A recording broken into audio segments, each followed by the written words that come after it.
J'ai été un petit garçon ici. Un petit garçon.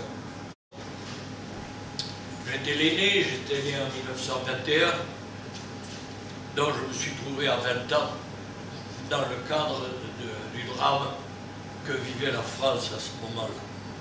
Moi, j'étais prisonnier. Mai 1943, mai 1945. Mai 1943, le fond du trou.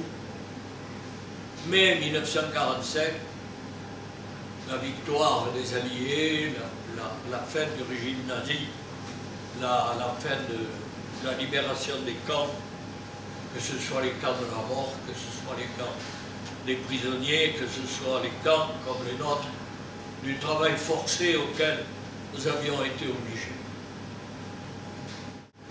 Et Jean-Louis dans tout ça, Jean-Louis Kéréillac, il était où? C'est lui que vous avez en face. J'avais 21 ans. 21 ans. Je me trouvais à Paris, au lycée Louis-le-Grand. Alors, mettez-vous dans ma place, à Paris, tout seul, à faire avec les copains quand même, parce que les copains ça compte dans la vie. C'est peut-être une des rares choses qui restent après dans la vie, les copains. J'ai dit voilà, je rentre parce que à Paris ça ne va plus, on a eu peur, on a des copains qui ont été pris où ils sont, on ne sait rien, etc. Bon, je rentre. Ah, les parents, je vais les trouver, enfin. Voilà, j'ai dit non, vous ne comprenez pas. Bon, vous êtes ici, à la campagne, bon, mais non, tant pis, je vais essayer de continuer. Ici, je vais voir. Continuer quoi? Par une loi votée par le gouvernement de Vichy, on avait déjà ramassé, quand je suis arrivé de Paris, on avait déjà ramassé 500 000 jeunes des classes 40, 41 dont je faisais partie, et 42. Voilà. J'étais à Plaisance. À Plaisance, où en arrivant, j'avais trouvé sur la place de l'église que vous connaissez très bien. Il y avait un drapeau à Croix-Gammée. C'était le siège de la commandanture. Et à Plaisance, il y avait une compagnie de la division d'Asreich qui occupait le secteur. Les copains, il n'y en avait plus. Je me suis inscrit à la faculté de Toulouse. J'ai passé ma 3e année de licence. Et puis le mauvais sort est arrivé. On m'a porté la feuille de réquisition. J'étais pas là, j'étais à Toulouse. Quand je suis arrivé, mon père m'a dit, tiens, j'ai reçu ça. Qu'est-ce qu'on fait? Ah, qu'est-ce qu'on fait? Je ne sais pas. Je vais chercher. J'ai cherché mon cigare. On appelait ça à l'époque se camoufler. Se camoufler, tu parles. Et il en était parti 500 000, il en restait encore une centaine de mille raclés, on n'avait pas de cadeaux à faire. Et M. Hitler ne faisait de cadeaux à personne. On avait inventé la relève, c'est-à-dire 3 ouvriers qui partaient, un prisonnier rentrait. Ah, les prisonniers, les pauvres. Ils étaient donc déjà là-bas, dans les barbelés depuis 2 ans. Alors, quel chantage. Dire, si tu pars pas, si tu pars, bon ben, il y a un prisonnier qui va rentrer. Les pauvres. Eux aussi, ils étaient mariés, souvent, ils avaient des enfants. Il était chose, bon, ils étaient le chantage, l'odieux chantage. Voilà, mais il était parti 100 000 Français qui sont partis pour aller les remplacer. Il fallait 3 ouvriers pour qu'on libère un prisonnier. Et dans cette situation, je vous laisse à penser dans quel esprit se trouvaient les gens qui étaient là. On vous regardait en disant, il n'est pas parti. S'il était parti, un tel serait rentré.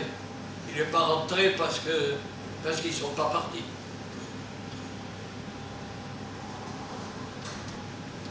Odieux chantage, mais chantage quand même. Jusqu'au dernier chantage, quel était le dernier chantage? Le dernier chantage, vous savez, méfiez-vous, parce que si l'aîné ne part pas, mais on prendra le petit.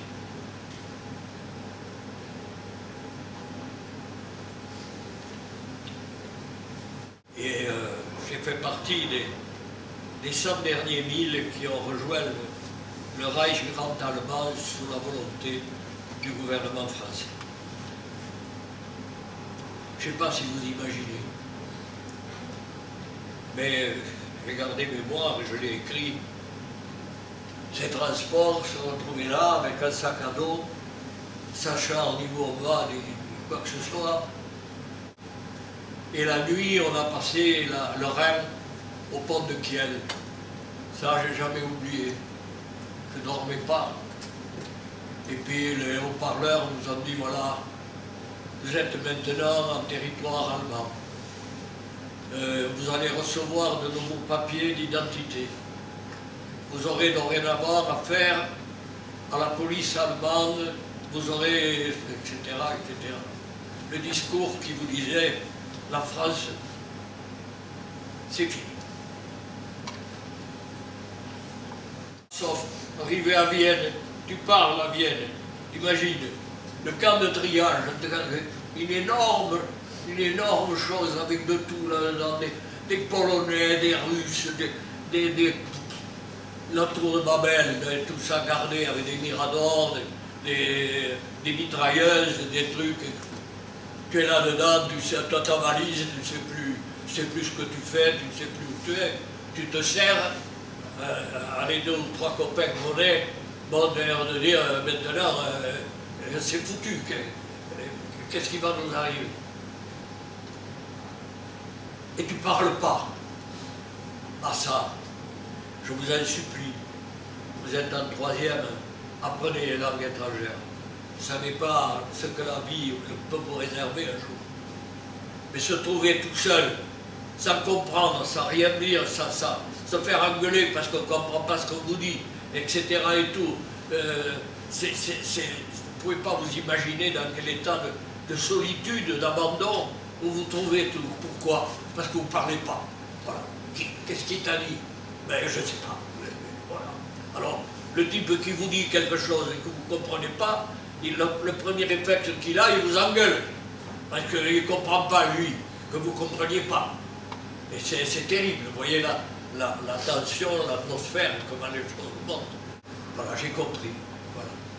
J'ai compris. Tu t'assieds sur le bord de ton chalit, tu te dis maintenant, tu n'es plus Jean-Louis Carrière. Maintenant, tu es le numéro qu'on t'a mis sur le bras, qu'on t'a tamponné. Et tu attends qu'on t'appelle pour te dire tu vas aller à telle usine, tu vas... Voilà. 3 jours. 3 jours et 3 nuits. Les uns partent d'un côté, de l'autre, on vient vous chercher. La case de l'oncle Tom. Le marché aux esclaves. L'industriel qui vient, qui dit il m'en faut 10, on les prend et puis on les emporte. Pensez à ça.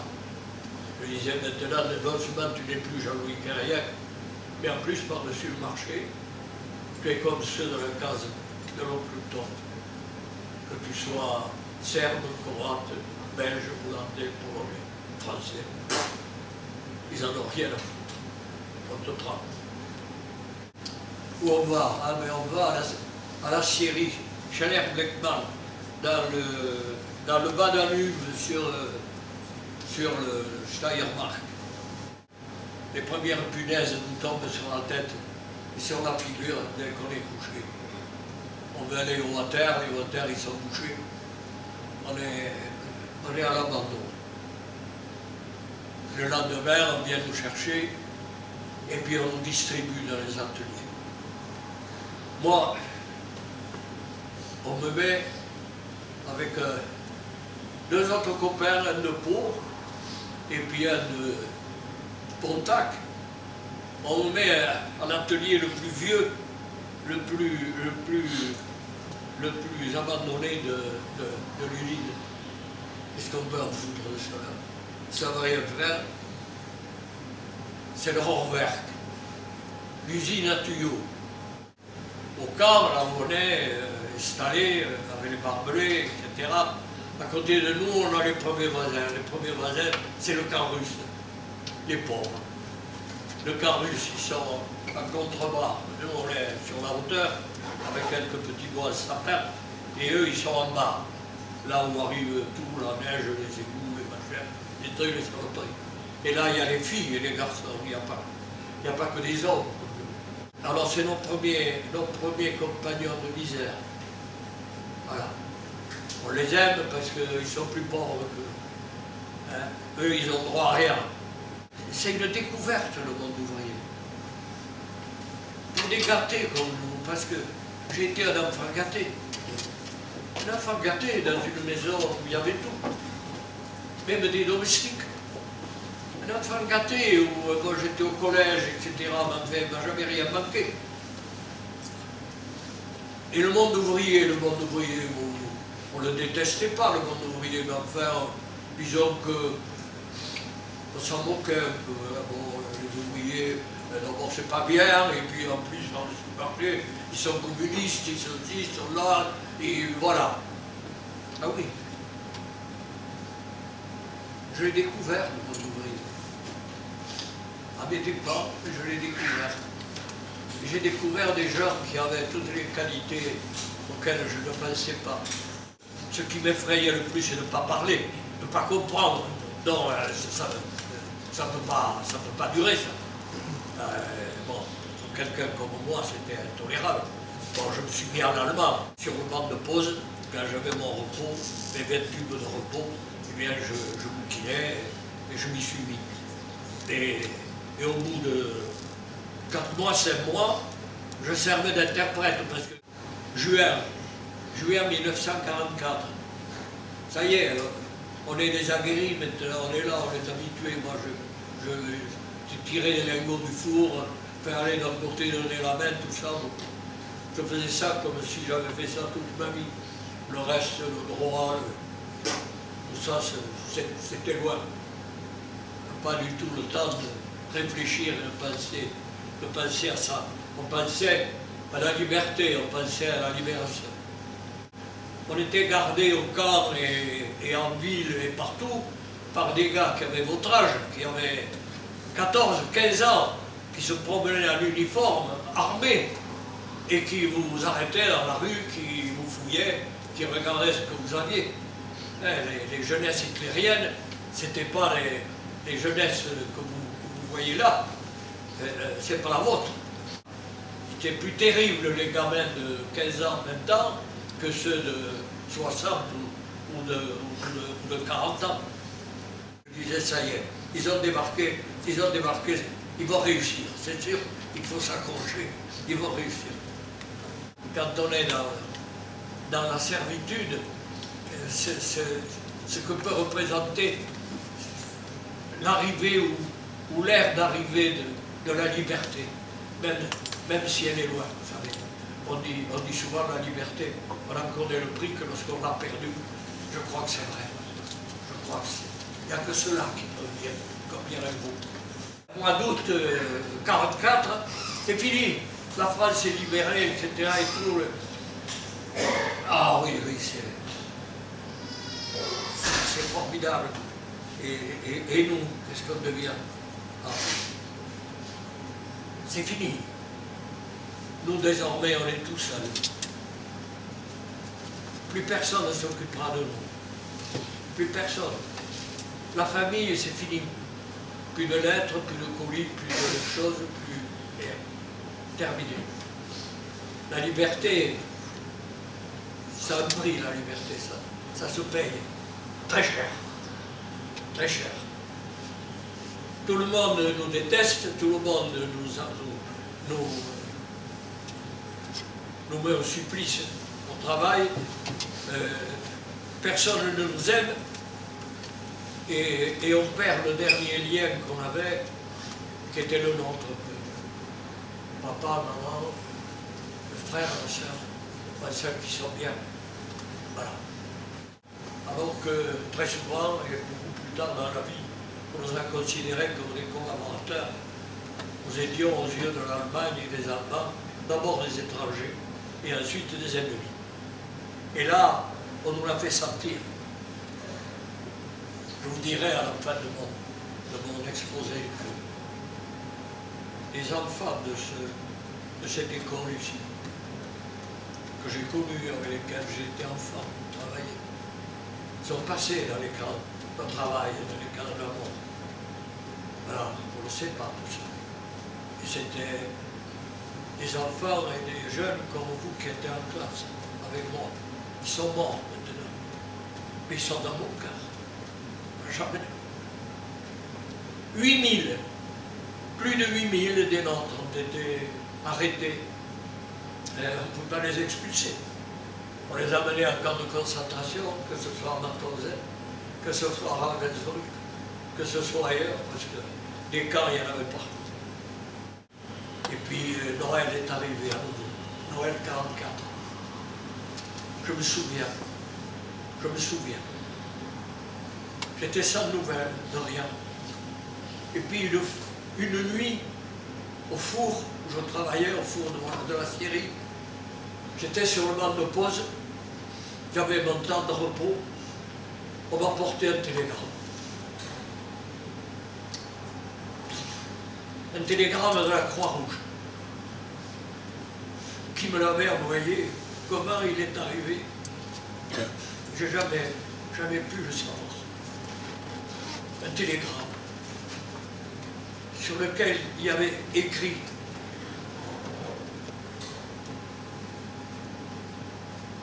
« Tous bien, belle vendange, Henri Soldat ».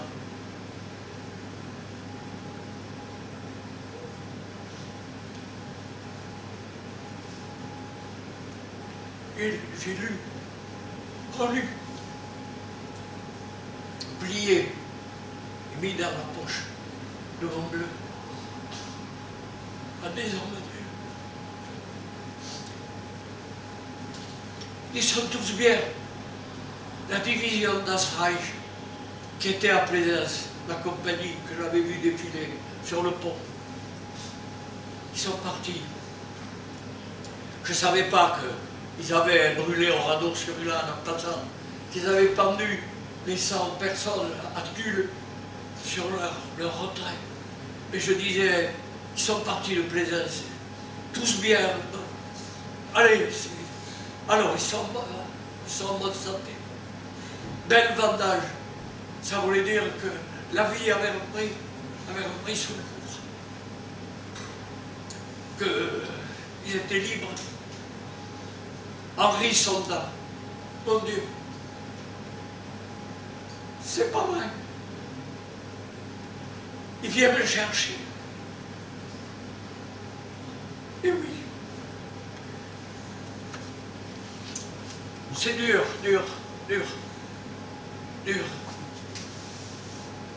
Quand on a 20 ans et que on ne peut rien faire, qu'il faut subir jusqu'au bout.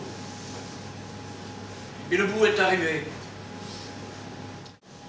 Et alors j'ai dit à mon copain, allez hop, on file à travers champs et ça y est, ils sont là, il faut partir. Alors on a couru à travers le faubourg, puis après le faubourg les champs, on a retrouvé la forêt, de la forêt jusqu'au camp, on est arrivé au camp, on a dit au gars du camp, et ça y est, ça commence, on embarque, on fout le camp. La première nuit, on a vu arriver les premiers chars russes, tout en hauteur, qui investissaient toute la plaine du Bas-Danube. Les Allemands faisaient sauter les dépôts de munitions, les choses, etc. Et tout. Des feux d'artifice absolument invraisemblables. Et puis nous, on était là, serrés les uns contre les autres. Ça, il n'y a rien qui vaut... Ça ne vaut pas grand-chose, tu sais. La vie de quelqu'un dans des circonstances pareilles. Quand tu es un civil, parmi des gens qui se battent et qui défendent leur peau, ça ne vaut pas cher, tu sais. Alors on était là, groupés, on a mis un drapeau français, et puis on disait, bon, ils vont arriver, bon, s'ils nous voient, tant mieux, s'ils nous voient. Et ils sont descendus, et ils ont eu la surprise de trouver des soldats russes à notre camp. Alors ils ont fraternisé, évidemment, il y avait le camp russe à côté. Imagine-toi la joie et le bonheur de ces garçons et de ces filles qui voyaient les leurs venir les chercher et les sortir. Hein, vous auriez été là, vous vous rendez compte de ce que ça peut représenter, de dire c'est mon libérateur, il vient de sortir de l'esclavage où je suis depuis 3 ans. On ne peut pas imaginer si on ne le vit pas. Et alors ils ont vu ça, et ils sont remontés nous dire, venez, vous pouvez descendre, ça y est, Terni s'est libéré, il y a les troupes russes sont là, etc. et tout. Voilà, et nous sommes redescendus. Et là, vous ne pouvez pas vous imaginer ce que représente la liberté retrouvée. Vous ne pouvez pas savoir. Là, hop, il prend le revolver, pam, pam, 2 coups de revolver dans le tonneau, des verres, et allez, Fransouski, allez, en avant. Alors on prenait le pinard, c'était affreux, parce qu'au bout de 5 minutes, il y avait du verre partout. Vous ne pouvez pas, comment dirais-je, cette image de la liberté retrouvée, comment dirais-je, ça avait tellement d'aspects différents, de choses différentes, de bonheur partagé, de choses... On ne peut pas le raconter, c'est pas possible. Alors bon, on est resté comme ça pendant 8 jours. Même pendant 8 jours, c'était là. De tous les côtés, c'était la nouba. Ma petite amie russe, Vera, qui était étudiante à Kharkov, c'est elle qui menait le pont roulant à la fonderie. Elle avait 17 ans, 18 ans. Et c'était une intello parmi le troupeau. Et bon, et de toute façon, bon, je l'apprenais le français, elle parle allemand, et elle m'apprenait le russe par l'allemand. Bon. Enfin bon, autre chose aussi, vous vous en doutez. Mais ça se raconte pas. Bon, oui, mais alors, je l'ai retrouvée, elle était secrétaire du commissaire politique. Je l'ai retrouvée avec le brassard rouge à la mairie de Ternitz. C'est elle qui faisait les ordres, les machins, les trucs, les départs. Elle était déjà secrétaire du commissaire politique, et c'est elle qui donnait les passés, les machins, les trucs, le fait, etc. On lui parle, si le camp était bien servi, j'avais tous les bons que je voulais pour aller acheter à l'épicerie, au machin, au truc.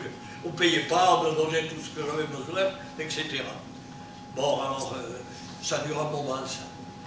Parce que la guerre n'était pas finie. On a été libérés le jour de Pâques, ça j'oublierai jamais. Quand Pâques arrive, dans mon cœur, ça a beaucoup d'autres consonances uniquement que la fête chrétienne. On a été libérés le jour de Pâques, c'était le 1er avril 1945. Le jour de Pâques.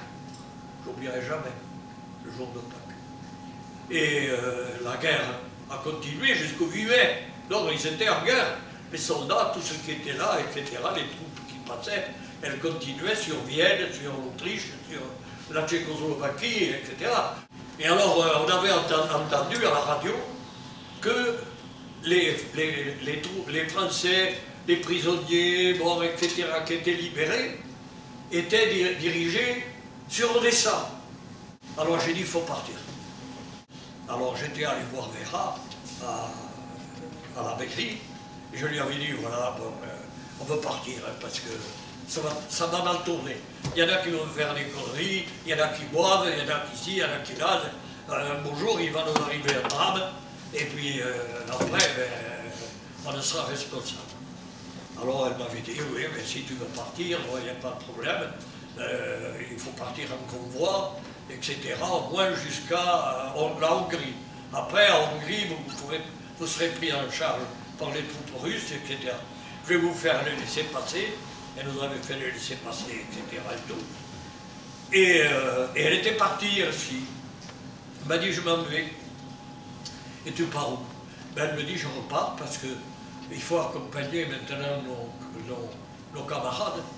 On ne peut pas les laisser ici et on ne peut pas les laisser non plus à l'abandon d'un côté et de l'autre. Alors avec le commissaire politique, on a décidé qu'on faisait des convois et qu'il fallait les accompagner, filles et garçons. Alors je ne vous fais pas le dessin, les valises, les trucs, les manchettes, les sacs, les cigarettes, les deux. C'était invraisemblable comme convoi. Alors elle m'a dit, bon je pars les accompagner. Ça m'a fait quelque chose. Je lui ai donné ma montre, un souvenir. Et voilà.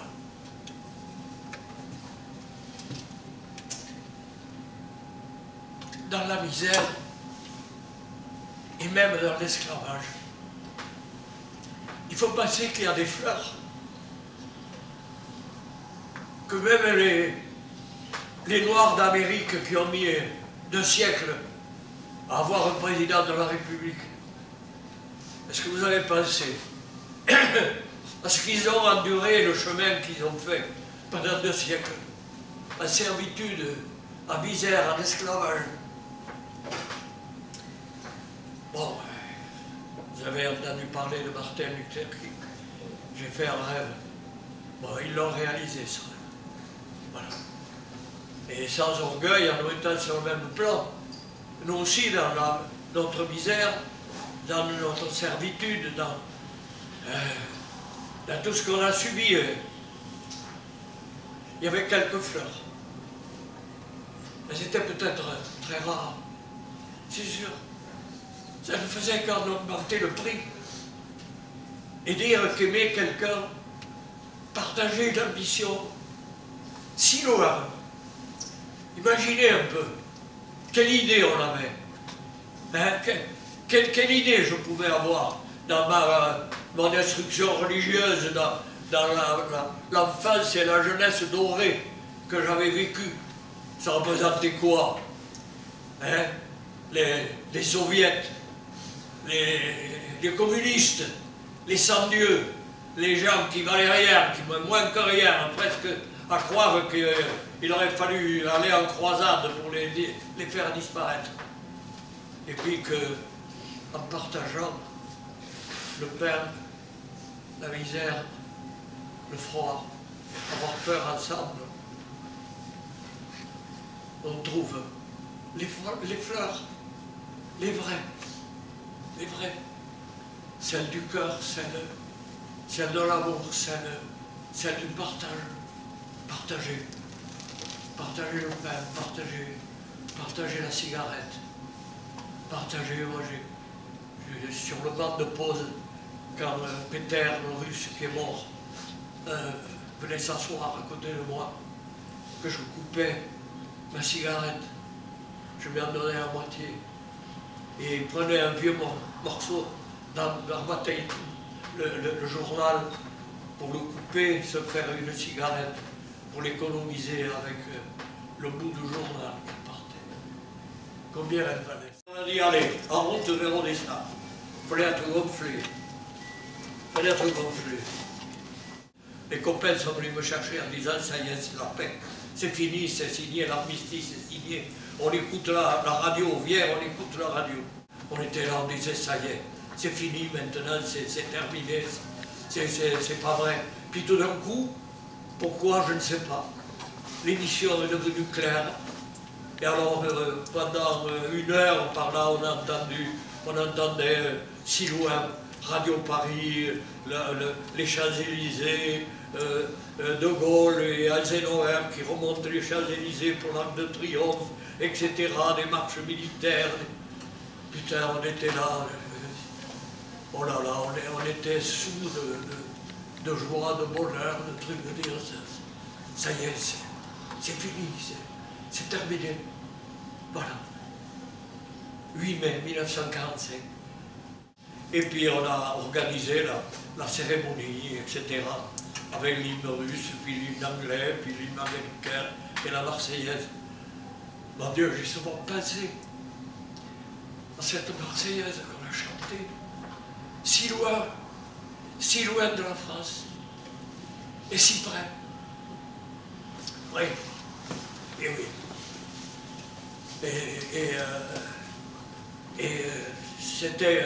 C'était une mémoire de dire merci, merci pour ce que vous avez fait.